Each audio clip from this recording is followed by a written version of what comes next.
प्रिय विद्यार्थियों, नमस्कार। आज के इसी कंटेंट में हम पुनः चर्चा करेंगे प्रयोगवादी काव्य के उन्नायक प्रवर्तक कवि सच्चिदानंद हीरानंद वात्स्ययन अज्ञे द्वारा रचित उनकी प्रसिद्ध कविता कितनी नाव में कितनी बार के अंतिम भाग की, जिसमें कवि ने हमें यह बताने का प्रयास किया है कि व्यक्तित्व के निर्माण हेतु किए जाने वाले प्रयासों का जो प्रतीकात्मक चित्रण है वह जीवन में वास्तविकता का सामना सभी को करना ही पड़ता है। वास्तविकता से कोई भी व्यक्ति विमुख नहीं हो सकता। यही कवि ने हमें संदेश देने का सफल प्रयास किया है। कवि कहता है, और कितनी बार कितने जगमग जहाज मुझे खींच कर ले गए हैं कितनी दूर, किन पराए देशों की बेदर्द हवाओं में, जहां नंगे अंधेरों को और भी उगाड़ता रहता है एक नंगा तीखा निर्मम प्रकाश,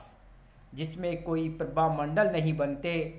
केवल चौंधियाते हैं तथ्य तथ्य तथ्य, सत्य नहीं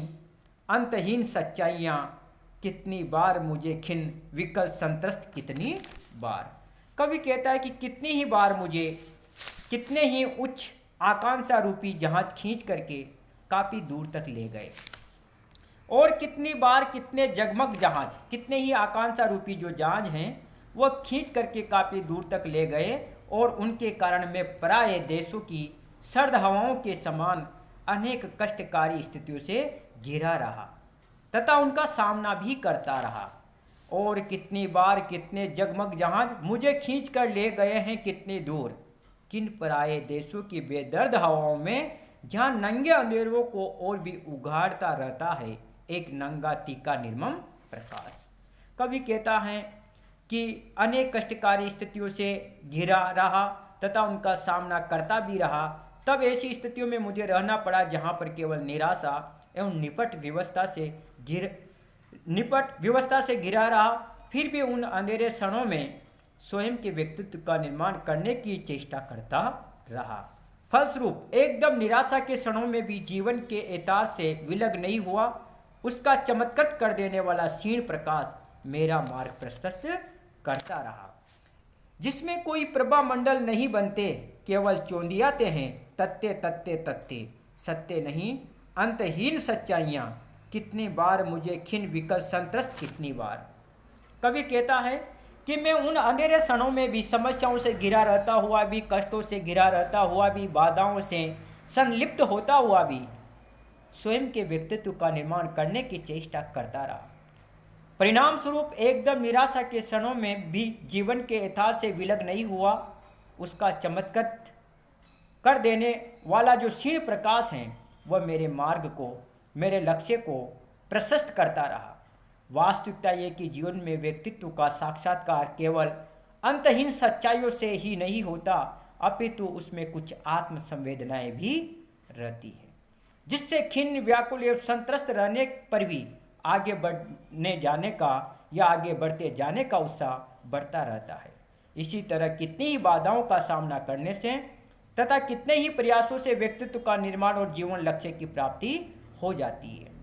कवि ने इस पद्यांश के माध्यम से हमें यह बताने का प्रयास किया है कि व्यक्ति के जीवन में, उसके सच्चरित्र में, उसके व्यक्तित्व के निर्माण में अनेक बाधाएं आती है, और उन बाधाओं से आदमी निराश होकर के, असफल होकर के, परेशान होकर के ठहरता जाता है, रुक जाता है,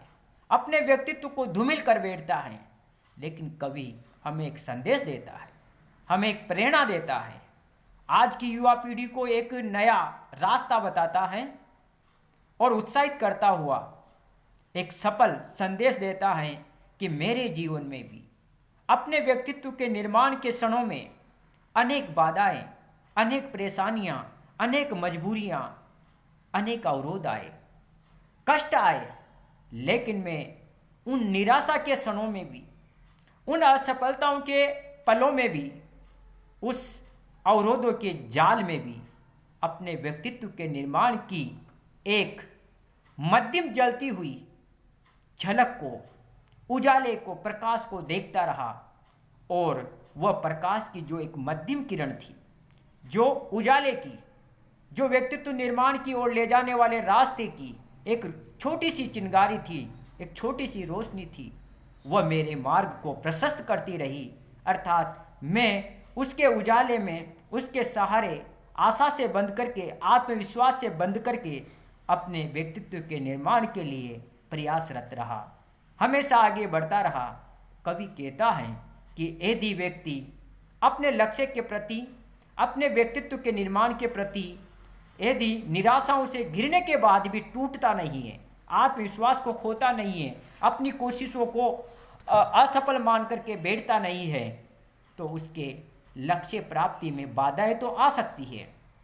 परेशानियां तो आ सकती है, उसके व्यक्तित्व के निर्माण में अनेक अवरोध उत्पन्न तो हो सकते हैं,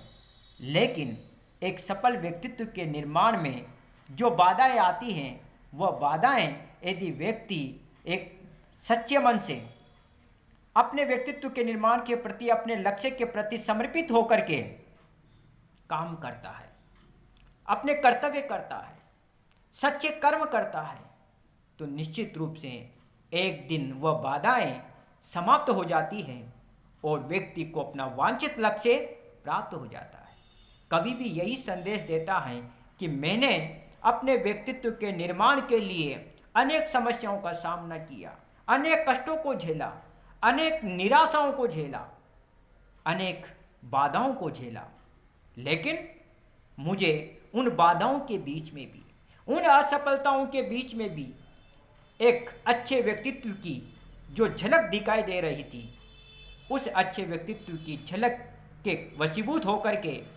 मैं समस्त निराशाओं को झेलता हुआ, बाधाओं को झेलता हुआ जीवन पथ पर आगे बढ़ता गया और एक दिन सच्चे चरित्र का, अच्छे व्यक्तित्व का निर्माण हो गया। तो कवि कहता है कि निरंतर अपने व्यक्तित्व के निर्माण में हमें क्रियाशील बने रहना चाहिए, कर्मठता से युक्त कर्तव्यपरायण होकर के अपने जीवन को जीना चाहिए। निश्चित रूप से एक दिन व्यक्तित्व में वह झलक, वह झमक और वह झिलमिलाट दिखाई देती है जिसकी हम आशा कर करके जीवन को जीते हैं। जय हिंद, जय भारत।